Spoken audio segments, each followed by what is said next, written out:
License and registration. Now! The black woman in the driver's seat kept her hands visible on the steering wheel. Her voice stayed calm. Good evening, officer. May I ask why I was stopped? Did I say you could talk? The flashlight hit her face like a slap. Fancy car for a black woman? Let me guess. Stolen? Or did your baby daddy buy it for you? His partner snickered. A crowd slowed down to watch. Phones appeared. Someone started live streaming, but not one person stepped forward. Not one voice said, "Stop." People like you don't belong in this neighborhood. He leaned closer. You need to learn your place. He didn't notice the man in the passenger seat. He didn't see the strange smile slowly spreading across that man's face. Not anger, not fear, just curiosity, like watching a mouse walk into a trap. In a few minutes, Officer Kyle Brennan would discover that the black man he ignored held his entire career in his hands. 15 minutes earlier, everything was perfect. The black Cadillac Escalade glided down Peachtree Road like a shadow cutting through the golden Atlanta sunset. Behind the wheel, Dr. Serena Howard allowed herself a rare moment of peace. Her surgical scrubs were still damp from 12 hours of life and death decisions. Her shoulders ached. Her eyes burned from exhaustion. But she was smiling. It had been a good day. A long day, but a good one. In the passenger seat, her husband Jerome sat with a tablet propped against his knee. The screen glowed blue in the fading light, illuminating the strong lines of his face. He was 48 years old, tall, broad-shouldered, the kind of man whose presence commanded attention without saying a word. When he walked into a room, people noticed. When he spoke, they listened. There was something about the way he carried himself, back straight, eyes always scanning, every word measured and deliberate, that suggested authority, power, control. But right now, in this car, he was just Jerome. Just the man Serena had married 20 years ago in a small church on the south side of Atlanta. Just the husband who still brought her coffee every morning and fell asleep during movies every Friday night. Rough shift? He asked without looking up from his tablet. Serena laughed softly. You could say that. Ruff didn't begin to cover it. The day had started at 5 in the morning with an emergency page. A 6-year-old boy named Marcus had arrived with a heart murmur that was getting worse by the minute. Serena had him in surgery by 6, his tiny chest open on her table, his life literally in her hands. By 8, he was stable. By noon, he was awake and asking for ice cream. The second surgery was harder. A premature baby, just 2 pounds, 3 ounces, whose heart wasn't pumping correctly. The procedure required instruments so small they looked like toys. One wrong move, one tremor in her fingers, and that baby would never see her first birthday. 4 hours later, the baby was breathing on her own. Her parents wept in the hallway when Serena gave them the news. But it was the third surgery that stayed with her, the one that would keep her up at night for weeks to come. A 7-year-old girl named Maya. She had been playing soccer when she collapsed on the field. Her lung had spontaneously collapsed, a rare condition called tension pneumothorax. Without immediate intervention, she would have been dead within minutes. By the time Maya reached Grady Memorial Hospital, she was barely breathing. Her skin had turned blue. Her parents were screaming in the waiting room, begging anyone who would listen to save their daughter. Serena had scrubbed in immediately. 4 hours of surgery. 4 hours of fighting against death itself. 4 hours of refusing to let go of that little girl's life. When Maya's eyes fluttered open in the recovery room, when she asked in a weak voice where her mom was, when she smiled that confused, groggy smile, Serena had walked calmly into the hallway, found an empty supply closet, and cried until she couldn't breathe. That was the job. That was always the job. Carrying the weight of other people's lives. Bearing the responsibility of being the last line of defense between a child and death. 2,000 children. That's how many lives Dr. Serena Howard had saved in her 15-year career. 2,000 tiny hearts that kept beating because of her hands. 2,000 families who got more time together because she refused to give up. Tonight, those same hands gripped the leather steering wheel of her husband's $90,000 car. "The usual," she told Jerome, keeping her voice light. "Saved a few lives. Nothing special." He chuckled. It was their private joke. In the Howard household, saving lives was just another day at the office. Jerome's phone buzzed on the center console. The screen lit up with a name, Deputy Chief Anderson. He glanced at it, then silenced the call without answering. Serena raised an eyebrow. "Work?" "Personnel issue. Someone I need to deal with on Monday." She noticed the way his jaw tightened when he said it, the way his fingers gripped the tablet a little harder. Whatever he was reading, it bothered him. On the screen, partially visible, she caught a glimpse of a file header. Brennan, K. Complaint Review. She didn't ask. After 20 years of marriage, she knew when Jerome needed space to process something. He would tell her when he was ready. What Serena didn't know, what she couldn't possibly know, was that her husband had been reviewing complaints against Officer Kyle Brennan for the past week. 17 complaints. 8 years of documented misconduct, excessive force, racial profiling, unlawful searches, intimidation, planting evidence. Every single complaint had been dismissed. Every investigation had been closed without action. The pattern was clear to anyone who bothered to look. Someone had been protecting Kyle Brennan. Jerome had traced the protection to its source. Sergeant Raymond Brennan, Kyle's uncle. The supervising officer who signed off on every dismissal, who buried every complaint, who made sure his nephew never faced consequences. A meeting was scheduled for Monday morning. Internal Affairs. The topic? Termination proceedings against Officer Kyle Brennan. But fate, it seemed, had other plans. Jerome set the tablet aside and reached for his wife's hand. His fingers were warm, familiar, safe. "Tonight is ours," he said softly. "Everything else can wait." She squeezed back. "I'm holding you to that."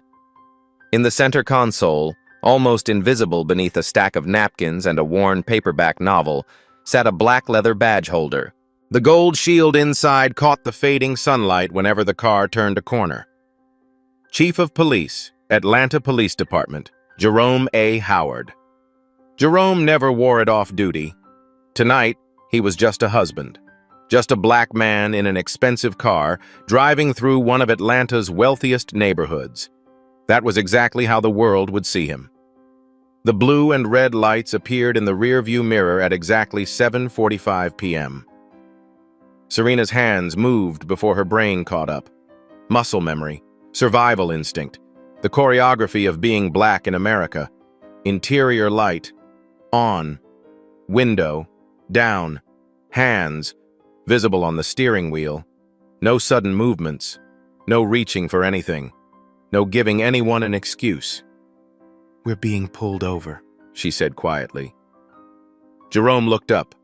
His eyes went to the mirror, then to his wife, then back to the mirror. "You weren't speeding." "Does that matter?" The question hung in the air like smoke. Heavy, suffocating. They both knew the answer. In 10 years of driving, Serena had been pulled over 11 times. Never once had she received a ticket. Never once had she broken a single law. But she had learned. Oh, how she had learned. The patrol car had been parked at a gas station. It pulled out the moment Serena's Escalade passed by. No radar gun, no traffic violation, just a black woman in an expensive car. Jerome's hand drifted toward the badge in the console, then stopped. A thought crystallized. A decision formed. He could end this before it started.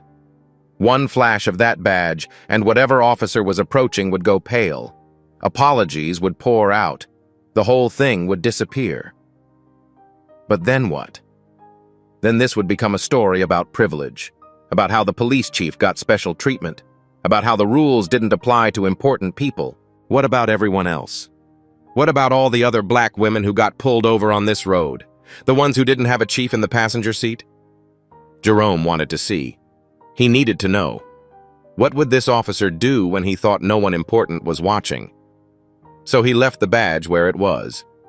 And he waited. Officer Kyle Brennan approached the Escalade like a predator who had spotted wounded prey.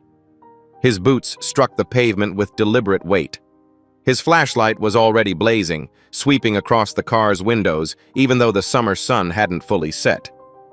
His other hand rested near his belt, not quite on his weapon, but close enough to remind everyone who held the power here. He was 34 years old, 8 years on the Atlanta Police Department, the kind of cop who talked about cleaning up the streets like it was a sacred mission. His personnel file told a different story. 17 complaints. Excessive force against unarmed suspects. Racial profiling during traffic stops. Unlawful searches conducted without consent or probable cause. Evidence that mysteriously appeared in suspects' vehicles after Brennan searched them. Not one complaint had ever resulted in discipline. Not one investigation had ever moved forward. Every single accusation had been dismissed, buried, made to disappear. Sergeant Raymond Brennan, Kyle's uncle, had made sure of that. Kyle believed he was untouchable, invincible. Above the law he was sworn to enforce. He was about to learn how wrong he was. Behind him, Officer Dana Wilson hung back near the patrol car. She was 28 years old, fresh out of the academy, only 6 months into her field training. Her body camera was active, a small green light blinking steadily on her chest. She had seen Kyle do this before, the aggressive approach, the demeaning questions, the way he seemed to enjoy making people squirm. It made her uncomfortable, but she said nothing. She never said anything. Kyle reached Serena's window. He shone the flashlight directly into her face, an unnecessary act of dominance given the remaining daylight. License and registration. No greeting, no explanation, no courtesy, just a demand. Serena kept her hands visible as she slowly reached for her purse. She moved with deliberate care, announcing each action before she made it. "I'm reaching into my purse for my wallet. My license is inside." She handed over her documents with steady hands. 15 years of performing surgery on children's hearts had taught her to stay calm under impossible pressure. Brennan studied the license. His lip curled into a sneer. Dr. Serena Howard. He pronounced the word doctor like it was profanity, like it was impossible, like it was a joke. A doctor, driving a $90,000 Escalade. He made a show of looking around the interior. The leather seats, the wood trim, the subtle technology integrated into every surface. "Let me guess." His voice dripped with contempt. "Some kind of free clinic? Handing out pills to crackheads and welfare queens?" Serena's expression didn't change. Her voice remained level. "I'm a pediatric cardiac surgeon at Grady Memorial Hospital. I specialize in congenital heart defects. Today I performed 3 surgeries, including a life-saving procedure on a 7-year-old girl whose lung collapsed during a soccer game." She paused. "May I ask why I was stopped, officer?" Brennan ignored the question completely. His flashlight swung toward the passenger seat, briefly illuminating Jerome's face. 1 second. That's how long the light lingered. 1 second of looking at a black man in civilian clothes and deciding he wasn't worth a second glance. "Who's this?" Brennan's voice was dismissive. "The boyfriend?" "Her husband." Brennan laughed, a short, ugly sound that dripped with disbelief. "Husband." He dragged the word out. "Right, sure. Whatever you say." He said it like the concept was impossible, like a black surgeon couldn't have a legitimate marriage, like these people didn't belong here, in this neighborhood, in this car, on this street. Jerome sat perfectly still. His face revealed nothing. But behind those calm eyes, a decision was forming. He could end this right now. He could reach for the badge in the console, announce his title, and watch this officer crumble into apologies. But something stopped him. He thought about all the people who didn't have a badge to flash, all the black women who got pulled over and had no protection, all the citizens who faced officers like Brennan and had no recourse. He needed to see. He needed to know the truth. What would Kyle Brennan do when he believed no one important was watching? So Jerome stayed silent, and he observed. Brennan turned back to Serena. "Know why I stopped you, Doc?" The title was soaked in sarcasm. "I have no idea, officer. I wasn't speeding. My turn signals work. My registration is current. I've committed no traffic violation." "Wrong." Brennan stepped closer, his shadow falling over her like a threat. "You failed to signal when changing lanes back there. That's a moving violation in Georgia. Fine up to $1,000. It was a lie. Serena always signaled. Every lane change, every turn, every time. It was automatic, reflexive. The habit of a woman who knew that any small mistake could become an excuse. But she also knew that Brennan's dashcam had malfunctioned. The investigation would later reveal that he had manually disabled it before initiating the stop. This wasn't his first fabricated violation. It wouldn't have been his last. "I signaled, officer. I always signal." Brennan's eyes narrowed. His jaw tightened. "Are you calling me a liar?" "I'm telling you what happened." Something dangerous flickered across his face. The wounded pride of a man who wasn't used to being challenged. The anger of someone whose authority had been questioned. "Get out of the car." "I have the right to know." I said get out! Now!" His hand moved to his belt, closer to his weapon. A threat disguised as a casual gesture. Serena knew what that meant. Every black person in America knew what that meant. The moment when a routine stop becomes something else entirely. The moment when your survival depends on the next 30 seconds. She opened her door slowly, carefully, her hands visible the entire time. And in the passenger seat, Jerome Howard made his final decision. This had gone far enough. Serena stepped onto the pavement with the careful movements of someone navigating a minefield. Her hands stayed visible. Her posture remained non-threatening. Every gesture was slow, deliberate, designed to give no excuse. "Turn around," Brennan commanded. "Hands on the hood." "Officer, I'd like to know what I'm being charged with." "Obstruction, failure to comply. And I'm adding suspicious behavior because I feel like it." He grabbed her arm, hard, and spun her around. "Now hands on the hood before I add resisting arrest." The metal was warm from the engine. Serena felt it press against her palms as Brennan shoved her forward. Her cheek scraped against the polished surface. These hands saved a child's life this morning, she thought. These hands have saved 2,000 children. Now they were being treated like weapons. Brennan began his pat-down. His hands moved slowly, invasively, lingering in places they had no reason to linger. It wasn't a search. It was a violation. A crowd had gathered on the sidewalk. Cars slowed to watch the spectacle. Phones appeared everywhere, recording, streaming, capturing every moment. Someone laughed. Someone else made a crude comment. The live stream comments flooded in, a mix of outrage and mockery and laughing emojis. But not one person stepped forward. Not one voice said stop. Brennan pulled out his handcuffs. "I'm a surgeon," Serena said, fighting to keep her voice steady. "I need my hands for my work. I operate on children. Please don't—" "Should have thought about that before you decided to get difficult." Click.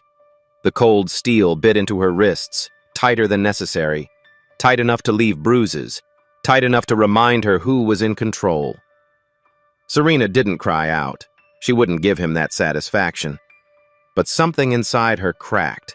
Some small piece of dignity that she had fought her whole life to protect. She was a doctor, a healer, a woman who had dedicated her entire existence to saving lives. And here she was, face pressed against her own car, handcuffed by a man who saw nothing when he looked at her except the color of her skin. In the passenger seat, Jerome had seen enough. His hand moved to the door handle. The door opened. "Officer," Jerome's voice cut through the chaos like a blade. "I need you to stop what you're doing. Right now." Brennan spun around, flashlight aimed at Jerome's chest. "Who the hell told you to get out of the car?" "That woman is my wife." Jerome stepped forward slowly, his hands visible at his sides. "You have no probable cause for this stop. You have no legal basis for this detention. And you have absolutely no right to treat her this way." Brennan's face contorted with rage. This wasn't supposed to happen. Suspects were supposed to be compliant, scared, submissive. They weren't supposed to challenge him. "I don't give a damn who you are." Brennan stepped closer, his hand moving toward his belt. "This is my scene, my stop, my rules. Get back in the vehicle right now, or you're going to join her." "This isn't a scene. This is an illegal traffic stop conducted by an officer who disabled his own dash cam before pulling us over." Something flickered in Brennan's eyes, a flash of recognition, a moment of fear. How did this man know about the dash cam? But the fear quickly transformed into anger, aggression, the desperate fury of a cornered animal. Behind him, Officer Dana Wilson shifted nervously. "Kyle," she said quietly, "maybe we should wait for backup. Something doesn't feel right about this." "Shut up, Wilson. I've got this under control." He turned back to Jerome, drew himself up to his full height, tried to project authority. "Last chance. Get back in that car or you're under arrest." "On what charge?" "Interference with police business. Obstruction of justice. I'll think of more on the way to the station." Jerome didn't move. His voice remained calm, almost eerily calm. "You don't want to do this, officer." "Is that a threat?" Brennan stepped closer, his face inches from Jerome's. "Are you threatening a police officer?" "I'm giving you an opportunity. Walk away right now. Uncuff my wife. Apologize for your behavior. And maybe, you'll still have a career tomorrow." Brennan laughed, a harsh, ugly sound. "You've got nerve, I'll give you that, but you picked the wrong cop to mess with." He grabbed Jerome's arm. "Turn around, hands behind your back. Don't touch me." "Resisting arrest," Brennan shouted for the cameras. "Everyone see that? He's resisting." He wrenched Jerome's arms backward with unnecessary force. The handcuffs came out. Click, click. Chief of Police Jerome Howard, 22 years on the force, the highest-ranking law enforcement officer in the city of Atlanta, was now on his knees on a public sidewalk, handcuffed by one of his own officers, an officer who still had absolutely no idea. Brennan shoved Jerome down next to Serena. Husband and wife, side by side on the hot pavement, their wrists bound behind their backs. The crowd had swelled to nearly 60 people now. The live streams were exploding. Thousands of viewers watched in real time as a cop humiliated what appeared to be an innocent black couple. Comments flooded in. Some expressed outrage. Others laughed. None of them understood what they were really witnessing. Brennan stood over his prisoners like a conquering hero, his chest puffed out, his chin raised, the absolute picture of a man who believed he had won. "2 suspects," he announced loudly for the cameras. "1 stolen vehicle. Hell of a night." He grabbed his radio. "Dispatch, this is Unit 52. I have 2 suspects under arrest at Peachtree and Roswell. Possible vehicle theft. Both suspects are in custody. Requesting transport." "Copy, Unit 52. Backup and transport en route. ETA 4 minutes. Arrest, not detention, not investigation. Kyle Brennan had just formally arrested the police chief of Atlanta, and he was proud of himself. Serena turned her head toward her husband. Her cheek scraped against the rough pavement. "Are you okay?" she whispered. Jerome's eyes never left Brennan. "This will be over soon." "How do you know?" because backup is coming, and at least one of those officers will recognize me. Before Serena could respond, Brennan walked to the rear of the Escalade. He popped the trunk without asking permission, another Fourth Amendment violation to add to the growing list. Inside the trunk were 3 items: a gym bag filled with workout clothes, a case of bottled water, and a folded American flag in a glass display case. Brennan picked up the flag, examined it like it was evidence of a crime. "What's this?" He held it up for the crowd to see. Steal this from a veteran's funeral? A parade? A gasp went through the witnesses. "That's a burial flag!" someone shouted. "Have you lost your mind?" Serena's voice cracked for the first time all night. "That flag belonged to my father-in-law, Staff Sergeant William Howard, 30 years in the United States Army. He served in Vietnam and Desert Storm. He earned a Bronze Star and 2 Purple Hearts. He died 6 months ago surrounded by his family." Tears streamed down her face. "That flag was folded by soldiers in full dress uniform. It was handed to my mother-in-law with the words, 'On behalf of a grateful nation, please accept this flag as a symbol of our appreciation for your loved one's honorable and faithful service.'" She drew a shaky breath. "It's the most sacred thing we own." Brennan looked at the flag, then at Serena. Then he dropped it back into the trunk like it was garbage. Probably stole that too. In that moment, something fundamental shifted inside Jerome Howard. The curiosity was gone. The clinical detachment was gone. The desire to observe and document, gone. What replaced it was cold, absolute fury. This man had mocked his wife, had degraded her profession, had violated her rights, and now he had desecrated the memory of Jerome's father. Staff Sergeant William Howard had bled for this country, had sacrificed years of his life defending the freedoms that Kyle Brennan was now trampling. That flag had been folded with precision and reverence. It had been presented with honor. It represented everything good and noble about service and sacrifice, and this officer, this disgrace to the badge, had thrown it away like trash. Jerome closed his eyes, breathed deeply, let the rage settle into something harder, colder, more useful. When he opened his eyes, his decision was made. Kyle Brennan wouldn't just lose his job, he would lose everything. The sirens grew louder. Blue and red lights appeared around the corner. Backup had arrived, and with it, the truth was about to be revealed. 2 patrol cars rounded the corner and pulled to a stop behind Brennan's vehicle. 4 officers emerged. The first among them was Sergeant Derek Morrison, 38 years old, 12 years on the force, recently promoted. Promoted by Chief Jerome Howard personally. Morrison had received the email just 1 week ago. He remembered the exact wording. "Congratulations on your well-deserved promotion. Your dedication to community policing represents the best of what this department can be." The email had been signed, Jerome A. Howard, Chief of Police. Morrison approached the scene with professional calm. He surveyed the situation. 2 suspects on the ground, Brennan standing over them, a crowd of witnesses, phones everywhere. Then his eyes landed on the man in handcuffs. His feet stopped moving. His blood turned to ice. "Wilson!" He grabbed Dana's arm, pulling her aside. His voice was barely a whisper.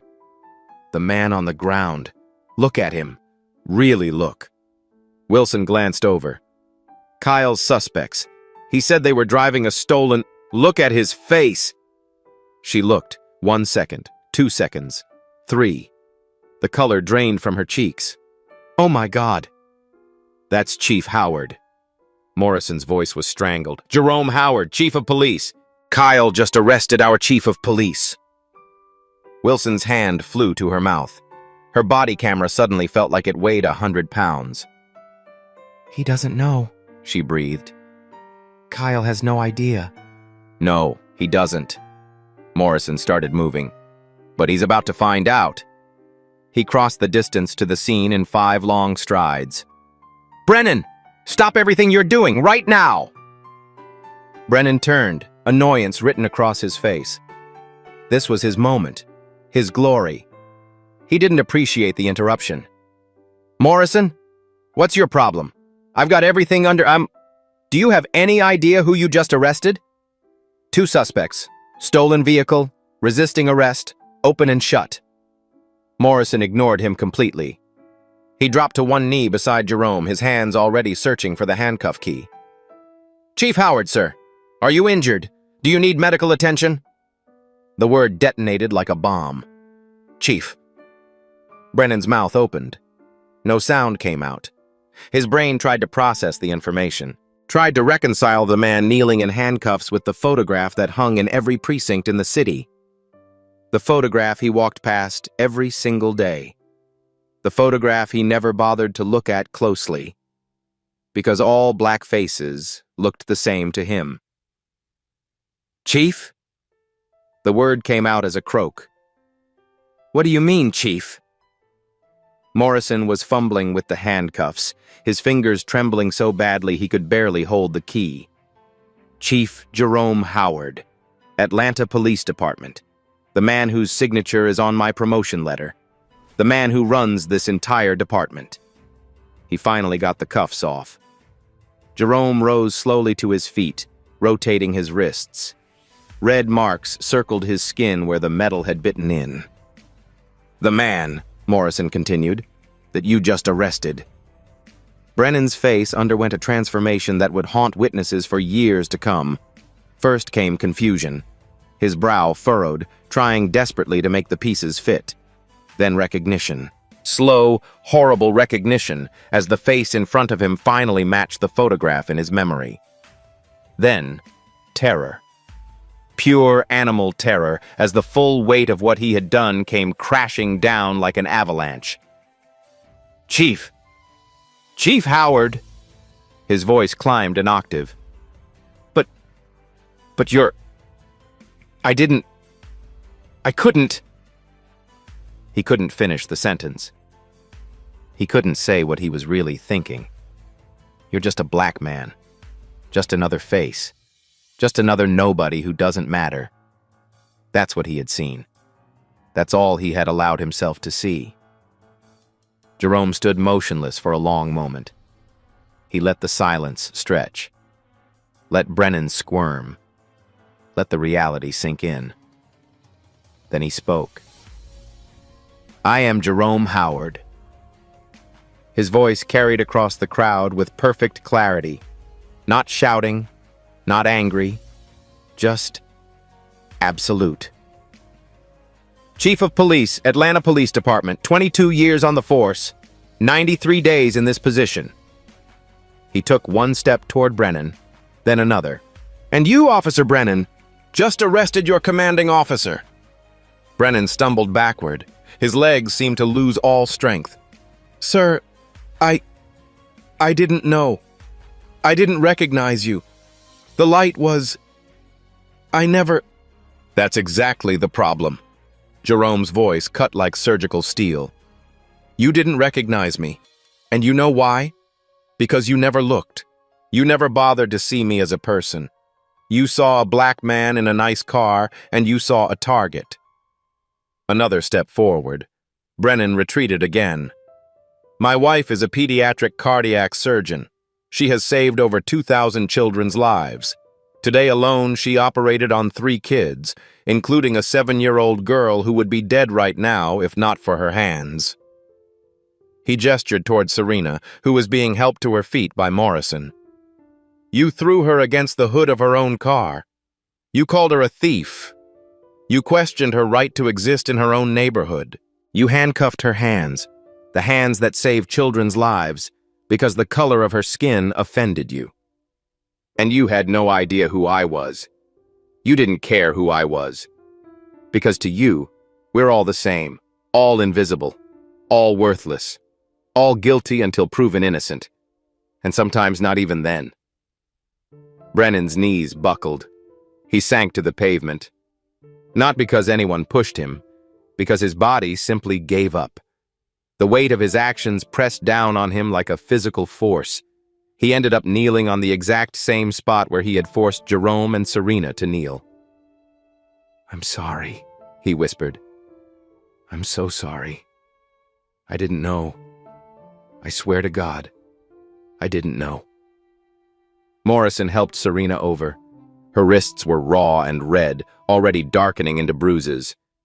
"Dr. Howard, ma'am, I am so deeply sorry for what happened here tonight. The apology should come from him." Serena's eyes locked onto Brennan. "Not from you." She walked toward the kneeling officer. Her surgical scrubs were dirty now, stained with grime from the pavement. Her face bore the marks of humiliation, but her voice was steel. "You're not sorry for what you did. You're sorry you got caught." Brennan looked up at her, tears streaming down his face. "Please. I have a family. I have 2 kids. So did Maya, the 7-year-old I operated on this morning. She has parents who love her. She has a little brother who looks up to her.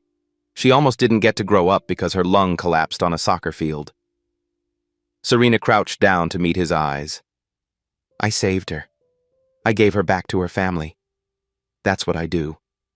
That's what these hands do." She held up her wrists, showing him the red marks from his handcuffs. "What do your hands do, Officer Brennan? What have you ever given anyone except fear, except humiliation, except the knowledge that a badge can be used as a weapon against the innocent?" She stood up and walked back to her husband's side. Brennan remained on his knees, sobbing. The crowd had grown massive now. 70, 80, maybe 100 people. News vans were arriving. Cameras and microphones materialized. Helicopters circled overhead. But something had shifted in the atmosphere. The laughing emojis were gone from the live stream comments. The mocking had stopped. What replaced it was something else entirely. Outrage. Solidarity. A collective recognition that what they had witnessed was fundamentally wrong. Someone in the crowd started clapping. 1 person, then 2, then 10, then a wave of applause rolling through the witnesses like thunder. "Justice! Karma! Get him, Chief!" Jerome raised his hand, and the crowd fell silent. "I need everyone to hear what I'm about to say." The cameras zoomed in, the microphones extended, every phone angled toward him. "Tonight, my wife and I were arrested by an officer in the department I lead. My wife, Dr. Serena Howard, is the surgeon who has saved more than 2,000 children's lives. Tonight, she was pulled from her car, thrown against the hood, searched, and handcuffed like a common criminal." He paused, let the words sink in. "Not because she broke any law, not because she posed any threat, but because she is a black woman driving a nice car in a wealthy neighborhood. Because Officer Kyle Brennan decided that people who look like us don't belong here." His gaze swept across the crowd, the cameras, the witnesses. "I could tell you this was an isolated incident, a single bad apple, an unfortunate misunderstanding." He shook his head slowly. "But that would be a lie, and I am done lying to protect a broken system." He turned to address the cameras directly. "Officer Kyle Brennan has 17 complaints in his personnel file, 17 documented incidents of misconduct over 8 years. Excessive force, racial profiling, unlawful searches, fabricated evidence." The crowd murmured. The reporters scribbled. Every single complaint was dismissed, buried, made to disappear by Officer Brennan's supervising sergeant, his own uncle. This wasn't a failure of one officer. This was a failure of an entire system designed to protect abusers rather than serve citizens. He paused. "That system ends tonight. Officer Brennan is suspended immediately pending a full investigation. His badge and weapon have been confiscated. I am personally referring this case to the Federal Department of Justice, not local prosecutors, not internal affairs, federal prosecutors who have no connection to this department. Because this case will not be buried. This officer will not be protected. Justice will be served." Officer Dana Wilson stepped forward from the shadows. She had been standing apart from Brennan, watching everything unfold. 6 months on the job. 6 months of seeing her training officer profile and harass and intimidate. 6 months of saying nothing. That ended tonight. "Chief Howard, sir." Jerome turned. Wilson took a deep breath. This was the moment. The choice that would define her entire career. "I want to state for the record that I witnessed everything tonight. Every word Officer Brennan spoke. Every action he took. And I failed to intervene when I should have." Her voice wavered but didn't break. "My body camera recorded the entire incident from the moment we initiated the stop. The footage is automatically uploaded to department servers. It cannot be deleted, altered, or tampered with." She straightened her spine.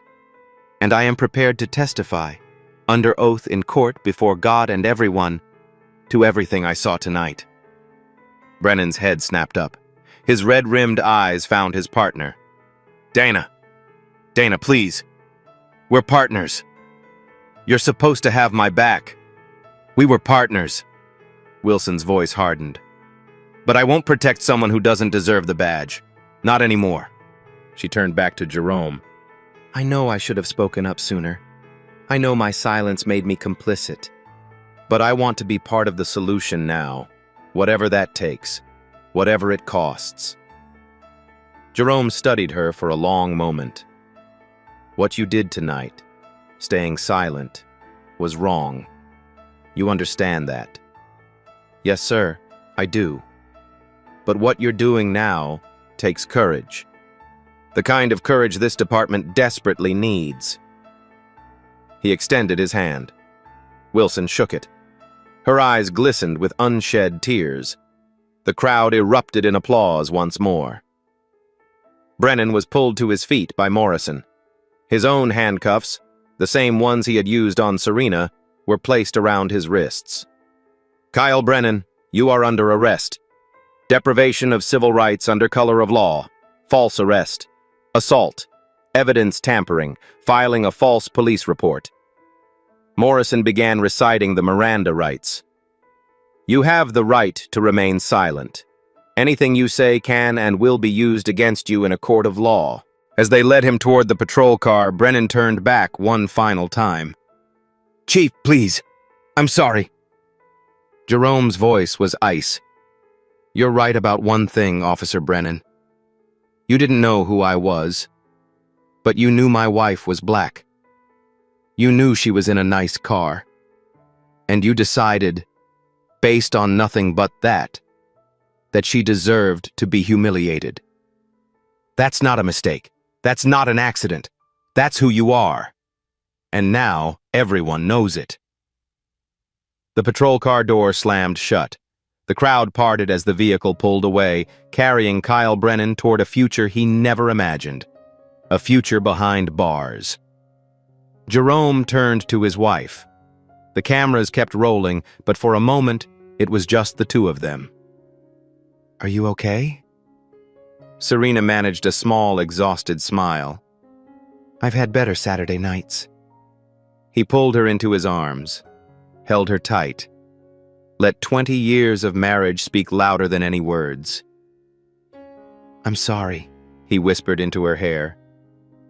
"I should have stopped it sooner." "You stopped it exactly when you needed to." She pulled back to look at him. "Now the whole world knows what happens in the shadows. Now everyone can see." Jerome nodded slowly. This wasn't just about one corrupt officer. This was about a system, a pattern, a disease that had been allowed to fester for far too long. Tonight, they had exposed it to the light.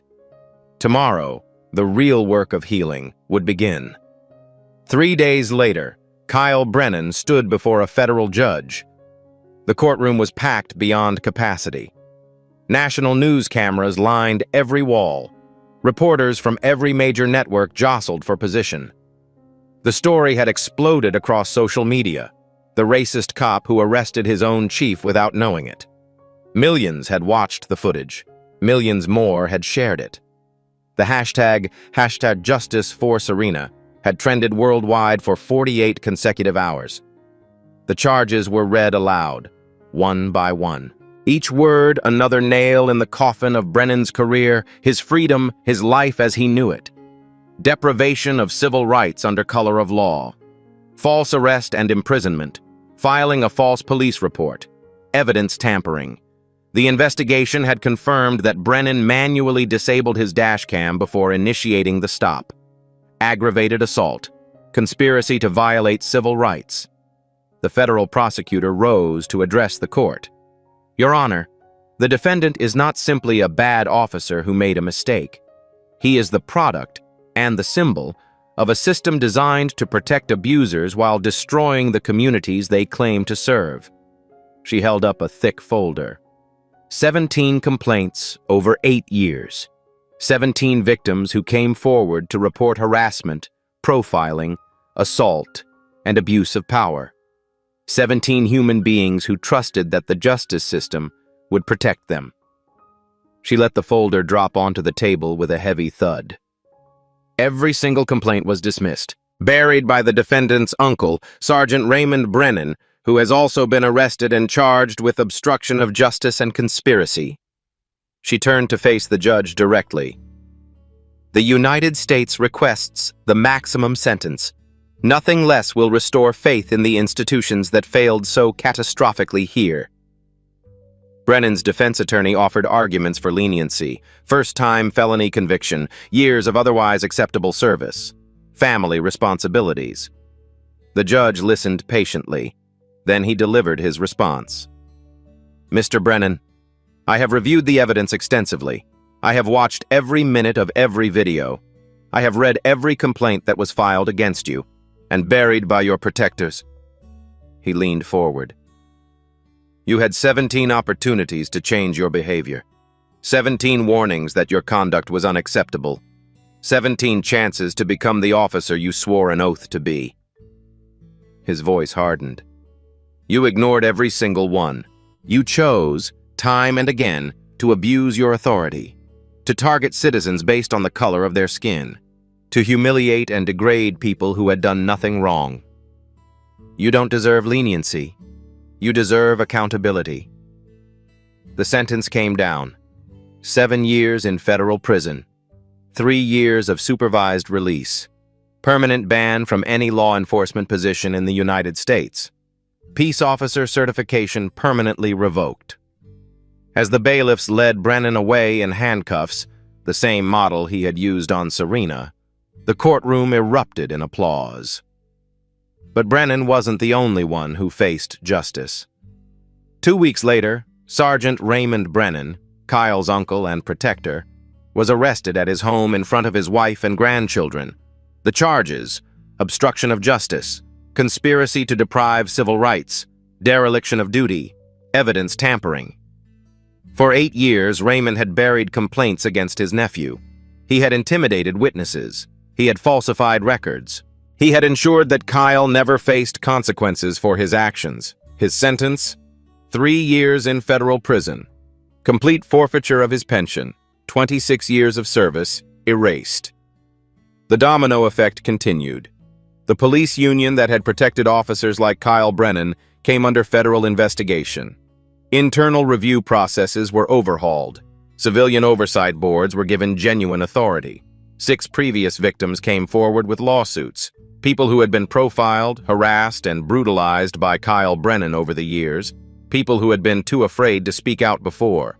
The combined settlements totaled $4.2 million. Chief Jerome Howard announced the most comprehensive reform package in Atlanta Police Department history. Body cameras would be mandatory for every traffic stop, every citizen interaction, every moment on duty. No exceptions. No malfunctions. Every citizen complaint would trigger an automatic external review by civilian oversight. No more internal investigations. No more protecting the brotherhood. An early warning system would flag officers with multiple complaints for immediate intervention, retraining, or termination. The results spoke for themselves. Within 2 years, citizen complaints against Atlanta PD dropped by 34%. Misconduct findings increased by 60%, not because there was more misconduct, but because it was finally being documented, investigated, and addressed. The system was changing. Slowly. Painfully. But it was changing. Officer Dana Wilson testified at both trials. She held nothing back. She described every stop, every harassment, every abuse she had witnessed during her 6 months with Brennan. She named names. She cited dates. She provided evidence. The backlash was swift and brutal. The police union tried to silence her. Anonymous death threats appeared in her locker. Her tires were slashed. A dead rat was left on her windshield. She didn't flinch. She didn't waver. She didn't back down. At a department ceremony 6 months later, Chief Howard personally pinned a commendation medal on her uniform. "Officer Wilson showed us what real courage looks like," he said. "Not the absence of fear, but the decision to do what's right despite it." Wilson was promoted to lead the newly created Community Relations Unit. She now develops training programs on de-escalation, implicit bias, and constitutional policing. She speaks at academies across the country. When asked why she chose to testify against her own partner, she always gives the same answer. "Because staying silent made me complicit, and I refuse to be complicit anymore." 1 year after that night on Peachtree Road, Jerome and Serena received news that changed everything. After years of trying, after countless disappointments and tears, they were finally expecting a child. When their daughter was born, they named her after Jerome's father, Staff Sergeant William Howard, the Army veteran whose burial flag had been thrown around like garbage by Kyle Brennan. Ella Patricia Howard. She came into the world screaming, healthy, perfect. She didn't know the story yet. The story of the night before she was announced to the world. The night her parents knelt on hot pavement in handcuffs. The night they refused to be victims. One day, they would tell her, and she would know that her parents didn't accept injustice, didn't stay silent, didn't give up. She would know that they stood up, that they fought back, that they changed things. Dirty Cop handcuffed a black surgeon and her husband. He had no idea who he just arrested. That's the title of this story. But here's what the title doesn't tell you. Kyle Brennan looked at Serena Howard and saw a target. He saw a black woman in an expensive car and decided she didn't belong. He saw skin color and made assumptions. He saw an opportunity to exercise power over someone he believed couldn't fight back. He didn't see the 2,000 children she had saved. He didn't see the 22 years her husband had dedicated to justice. He didn't see the family they were building together. He saw what he wanted to see, what he had trained himself to see. And he was wrong about everything. But here's the part of this story that keeps me up at night. The part I need you to truly understand. The worst thing about that night wasn't that Kyle Brennan arrested the police chief. The worst thing is that he had treated hundreds of other people exactly the same way. People who didn't have a police chief in the passenger seat. People who didn't have cameras recording. People who didn't have the resources to fight back. People whose stories were never told. Serena Howard was lucky. She had witnesses. She had evidence. She had connections that most people don't have. What about everyone else? What about the black teenager who gets pulled over for driving suspiciously in his own neighborhood? What about the Latino family whose car gets searched for smelling like marijuana when there's nothing there? What about every person of color who has been humiliated, harassed, and violated by officers who believe they are above the law? Justice shouldn't depend on who you're married to. Respect shouldn't require a badge or a title. Human dignity isn't something you earn. It's something you're born with. The data tells a story we cannot ignore. Black drivers are 20% more likely to be pulled over than white drivers. That's according to the Stanford Open Policing Project, which analyzed over 27 million traffic stops.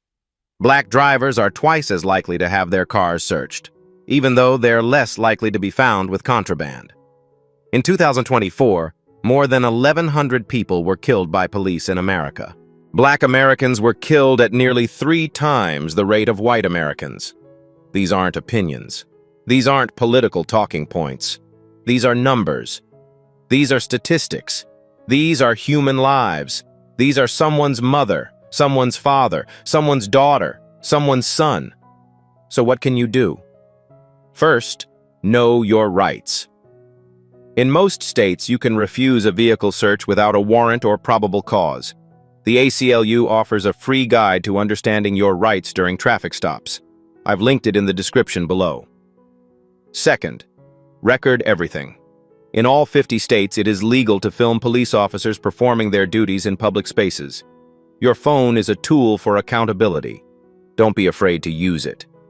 Third, support civilian oversight. Research shows that police departments with independent civilian review boards have significantly fewer incidents of misconduct. Find out if your city has one. If it doesn't, ask your local representatives why. Fourth, share this story. Not for views, not for likes, not for algorithms, but because somewhere right now, at this very moment, someone is being treated exactly the way Serena was. And they need to know they're not alone. Ella Howard is 2 years old now. She runs through parks chasing butterflies. She laughs at everything. She lights up every room she enters. She doesn't know the story yet. The story of the night her parents knelt on a sidewalk in handcuffs while a crowd watched and did nothing. One day, Jerome and Serena will sit her down and tell her everything. She'll ask, "What did you do?" And they'll say, "We stood up. We spoke out. We refused to accept injustice. And we changed things." That's the legacy they're building. Not a viral video, not a hashtag. A world that's a little bit better for the next generation. Kyle Brennan thought his badge made him untouchable. He thought people who looked like Jerome and Serena didn't matter. He was wrong about everything. And now, in a federal prison cell, he has 7 years to think about exactly how wrong he was. So here's my question for you. Have you ever witnessed injustice? What did you do? Tell me in the comments. I read every single one. And if this story moved you, if it made you angry, if it made you think, if it made you want to do something, hit that like button. Subscribe to the channel. Share this video with someone who needs to see it.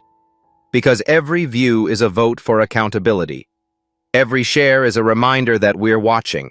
And every comment is proof that we refuse to stay silent. Never underestimate the person standing quietly in front of you. They might just be the one who changes everything.